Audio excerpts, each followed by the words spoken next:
Bismillahirrahmanirrahim. Assalamualaikum warahmatullahi wabarakatuh. Salam sejahtera rekan-rekan mahasiswa sekalian. Selamat datang di video pembelajaran untuk mata kuliah Hukum Penataan Ruang. Dan pada video kali ini akan diulas mengenai konsep dan pengertian dasar terkait dengan hukum penataan ruang. Rekan-rekan mahasiswa sekalian, berbicara mengenai hukum penataan ruang, di situ ada kata ruang. Sebetulnya apa sih yang dimaksud dengan ruang di sini? Ketika kita bicara ruang dalam konteks tata ruang atau penataan ruang, maka ruang itu dapat dipahami sebagai wadah, konsep, dan pengertian dengan penekanan tertentu. Contoh sebagai ruang sebagai wadah itu juga dikenal dengan istilah, kalau dalam bahasa Inggris itu sebagai space ya. Yang mana mula-mula ruang atau space itu diartikan sebagai bidang datar. Namun dalam perkembangannya kemudian ruang itu dimaknai sebagai sebuah wadah yang memiliki 3 dimensi atau dimensi 3. Dan berarti sebagai tempat tinggal yang kemudian harus ditata sebaik-baiknya demi kebahagiaan, demi kesejahteraan dan kelestarian umat manusia. Jadi ruang dalam atau dipahami sebagai wadah itu adalah sebagai tempat di mana manusia itu tinggal. Manusia dan makhluk lainnya tinggal di sana. Oleh sebab itu perlu dijaga, perlu ditata sebaik-baiknya sehingga umat manusia bisa mencapai kebahagiaan, kesejahteraan, dan kelestariannya. Lalu ruang sebagai sebuah pengertian atau konsep itu bahwa ruang itu terdiri dari bumi, air, dan udara yang memiliki 3 dimensi. Secara ruang diartikan sebagai sebuah pengertian atau sebuah konsep.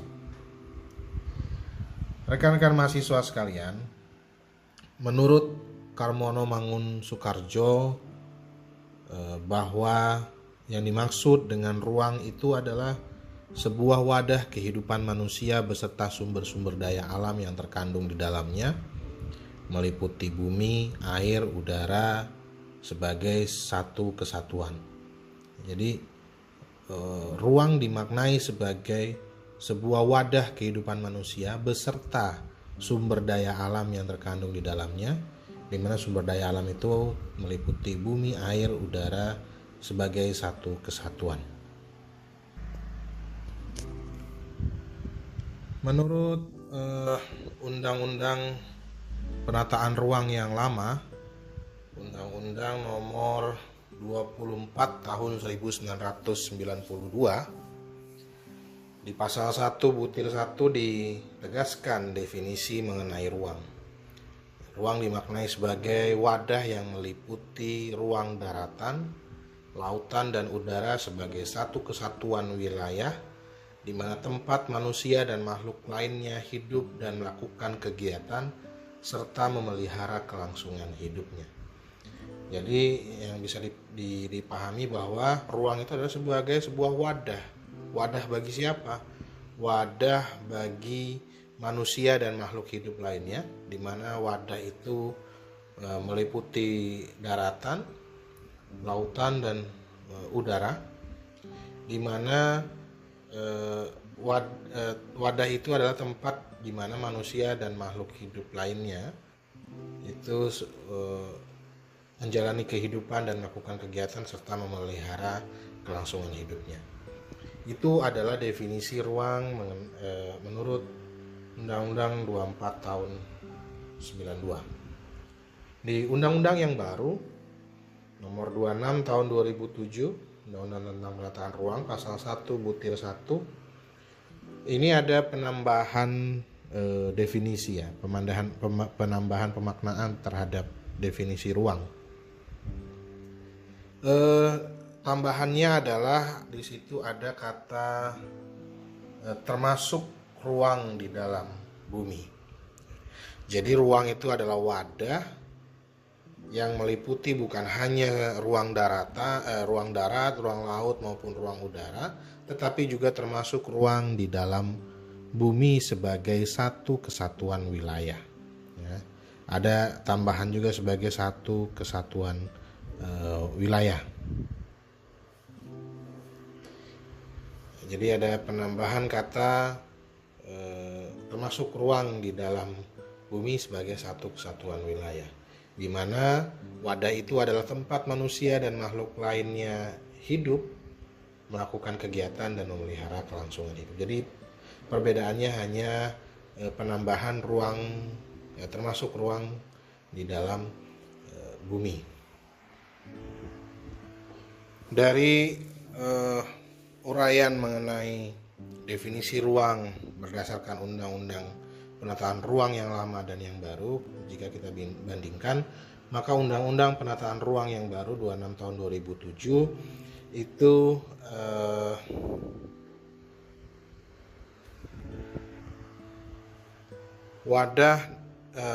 ruang dimaknai sebagai wadah yang memiliki arti yang luas, mencakup 3 dimensi, ya, darat, laut, udara, yang disoroti baik secara horizontal maupun vertikal.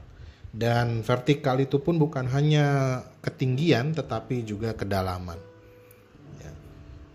Jadi lebih luas lagi definisi mengenai ruang menurut Undang-Undang Penataan Ruang yang baru.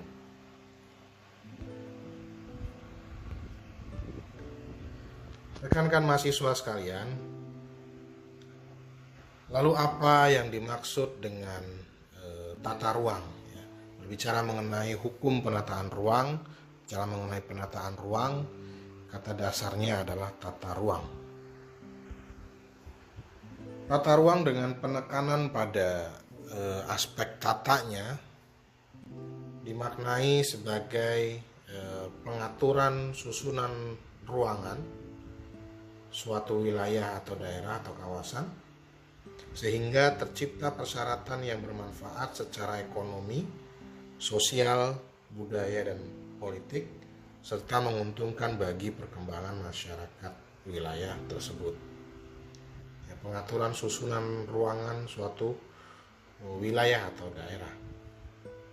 Sedangkan tata ruang dalam pemaknaan yang lebih ditekankan pada aspek ruangnya, itu adalah sebuah wadah dalam 3 dimensi, baik tinggi, lebar maupun kedalaman, menyangkut bumi, air, di dalamnya air itu sungai, danau, dan lautan, serta kekayaan alam yang terkandung di dalamnya dan udara di atasnya secara terpadu, sehingga peruntukan, pemanfaatan, dan pengelolaannya mencapai taraf yang optimal bagi kesejahteraan masyarakat Indonesia.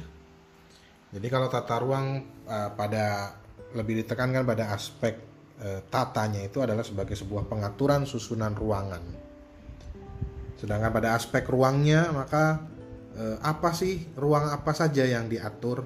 Maka ruang yang diatur adalah yang ditata adalah meliputi 3 dimensi, baik tinggi, lebar maupun kedalaman.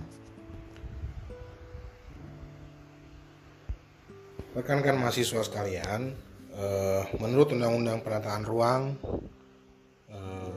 yang dimaksud dengan tata ruang itu adalah wujud struktur ruang dan pola ruang. Apa yang dimaksud dengan struktur ruang?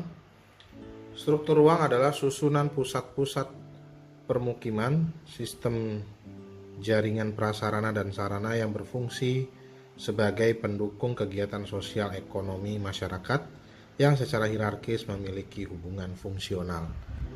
Jadi susunan struktur itu sebuah susunan pusat-pusat pemukiman, sistem jaringan prasarana dan sarana, di mana fungsinya sebagai pendukung kegiatan sosial ekonomi masyarakat secara hierarkis memiliki hubungan fungsional. Lalu apa yang dimaksud dengan pola ruang? Pola ruang itu adalah sebuah distribusi peruntukan ruang dalam suatu wilayah yang meliputi peruntukan ruang untuk fungsi lindung dan peruntukan ruang untuk fungsi budidaya. Jadi tata ruang itu dimaknai sebagai, menurut undang-undang, itu sebagai wujud struktur ruang dan pola pemanfaatan ruang ya, baik yang direncanakan maupun yang tidak. Rekan-rekan mahasiswa sekalian, ada satu frasa yang menurut saya menarik untuk disoroti, yaitu terkait dengan definisi dari tata ruang sebagai wujud struktur ruang dan pola pemanfaatan ruang, baik direncanakan, atau pola ruang ya, bukan pola pemanfaatan ruang, pola ruang baik direncanakan maupun tidak. Apa maksudnya direncanakan ataupun tidak? Bahwa secara realistis cerminan nyata dari pemanfaatan ruang atau cerminan nyata dari fenomena tata ruang yang sesungguhnya itu adalah memang bisa direncanakan, bisa juga tidak. Selalu ada pemanfaatan ruang yang secara nyata tidak direncanakan, bahkan sebenarnya tidak dikehendaki oleh pihak pengambil keputusan, ya, tidak dikehendaki oleh pemerintah, tidak dikehendaki oleh stakeholder. Jadi secara nyatanya memang demikian. Jadi tidak selalu kemudian tata ruang itu direncanakan. Pada perjalanannya muncul fenomena-fenomena tata ruang yang nyatanya tidak direncanakan gitu ya. Nah, tata ruang adalah wujud struktur ruang dan pola ruang ya. Struktur ruang tadi definisinya sudah, sebagai sebuah susunan pusat-pusat pemukiman, sistem jaringan prasarana dan sarana dan lain sebagainya. Sedangkan pola ruang lebih pada distribusi peruntukan ruangnya.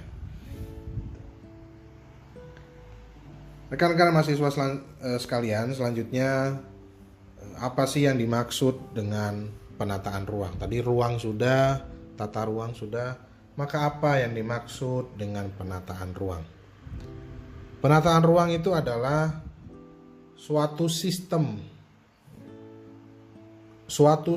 proses perencanaan tata ruang, pemanfaatan ruang, dan pengendalian pemanfaatan ruang. Jadi sebuah penataan ruang itu adalah sebuah sistem proses ya, sebuah sistem proses yang meliputi proses perencanaan, proses pemanfaatan, dan proses pengendalian pemanfaatan ruang.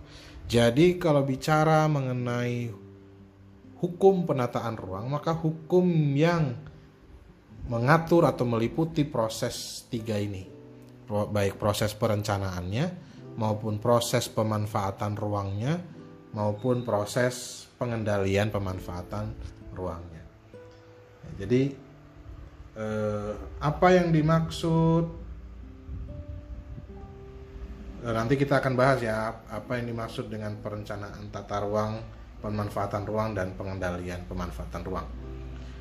Penataan ruang sebagai suatu sistem mengandung makna. Ya, ini maknanya bahwa perencanaan, pemanfaatan, dan pengendalian pemanfaatan ruang itu sesuai dengan peruntukan yang ditetapkan dalam RT RW, baik nasional, provinsi, maupun kabupaten kota, harus dipahami sebagai satu kesatuan yang tidak terpisahkan.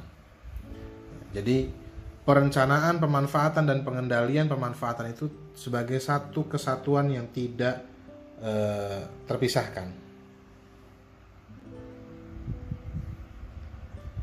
di mana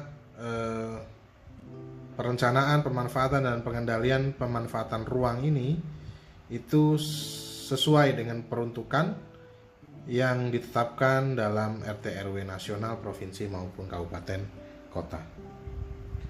Penyelenggaraan penataan ruang adalah kegiatan yang meliputi pengaturan, pembinaan, pelaksanaan, dan pengawasan ruang. Kalau bicara mengenai penataan ruang itu adalah sebuah sistem, maka penyelenggaraan penataan ruang itu adalah sebuah kegiatannya. Kegiatan yang meliputi pengaturan, pembinaan, pelaksanaan, dan pengawasan penataan ruang. Rekan-rekan mahasiswa sekalian, tadi dikatakan bahwa penataan ruang itu adalah sebuah sistem yang meliputi proses perencanaan tata ruang, pemanfaatan ruang dan pengendalian pemanfaatan ruang. Jadi perencanaan tata ruang itu adalah suatu proses untuk menentukan struktur ruang dan pola ruang yang meliputi penyusunan dan penetapan rencana tata ruang. Jadi menentukan strukturnya, menentukan susunan-susunannya, ruang-ruang yang ada di masyarakat. Sesuai dengan yang meliputi penyusunan dan penetapan rencana tata ruang. Lalu apa yang dimaksud dengan pemanfaatan ruang?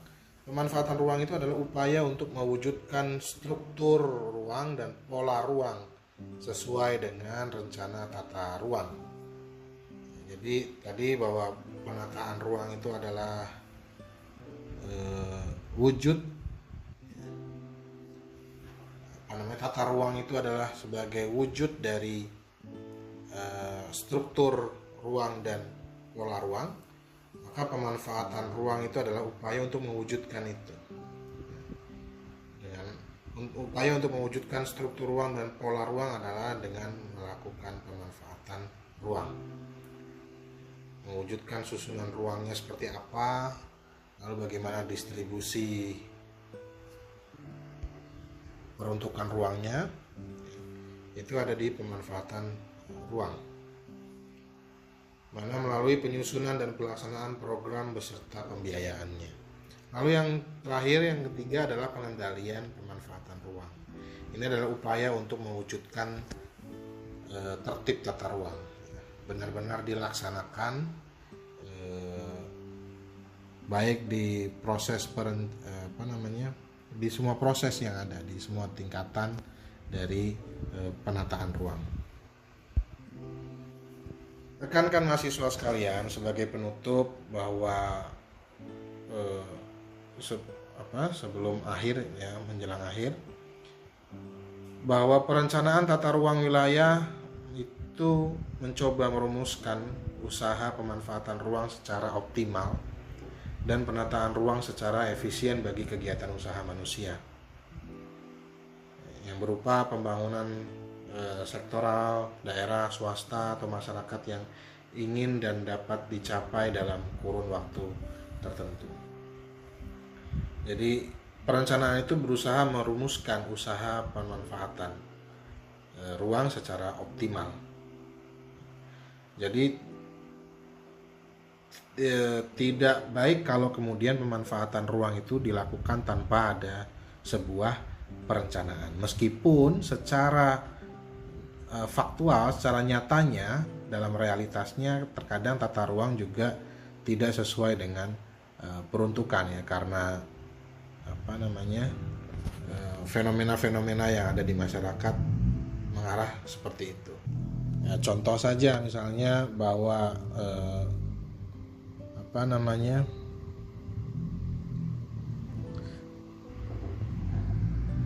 contoh tata ruang yang tidak direncanakan, contohnya adalah misalnya pasar darurat ya, pasar darurat, pasar tumpah yang itu tumbuh secara alami mengikuti dinamika kehidupan masyarakat, atau terminal bayangan, terminal bis bayangan, padahal sudah ditata, diatur terminal bis ya, diletaknya di sini, tetapi kadang muncul juga terminal bayangan. Begitu juga dengan pasar-pasar. Pasar itu kadang sudah ada, sudah diatur tempatnya di mana pasar itu, tetapi kemudian karena dinamika kehidupan masyarakat, pasar darurat itu kemudian muncul.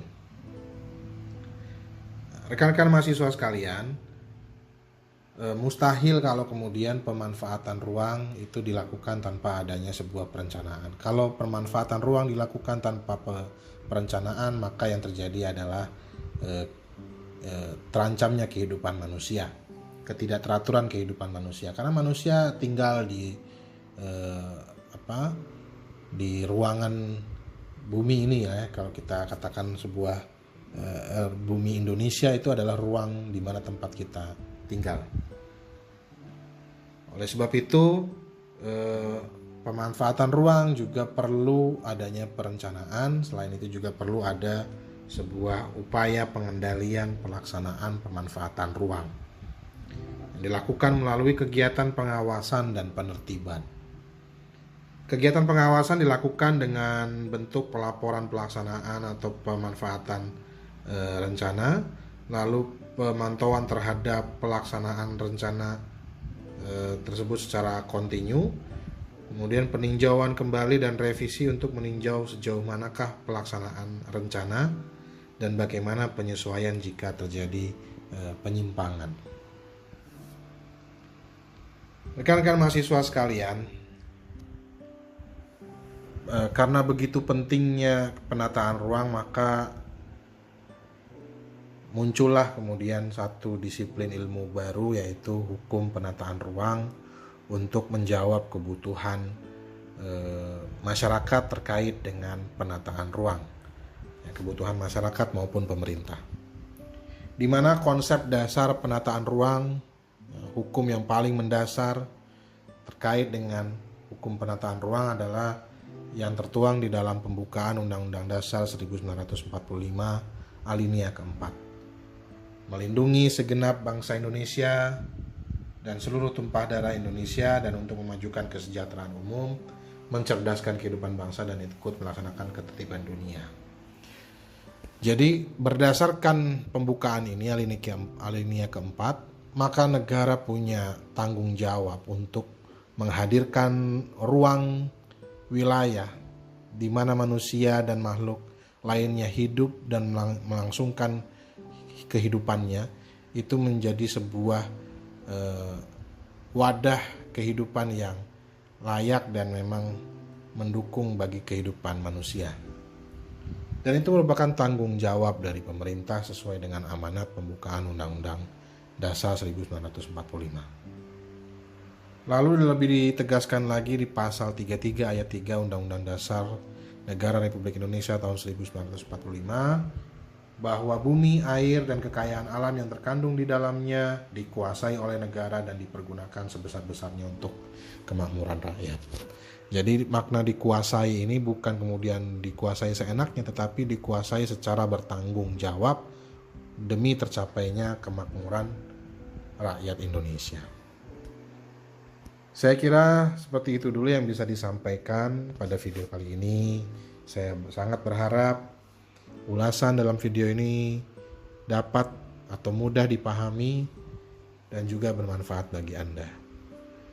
Jangan lupa untuk like video ini, komen, dan share video ini sehingga lebih banyak lagi orang yang mendapatkan manfaat dari uraian yang ada pada video ini. Dan jangan lupa juga subscribe sehingga Anda tidak ketinggalan dengan video-video terbaru. Akhir kata, billahi taufiq wal hidayah. Assalamualaikum warahmatullahi wabarakatuh.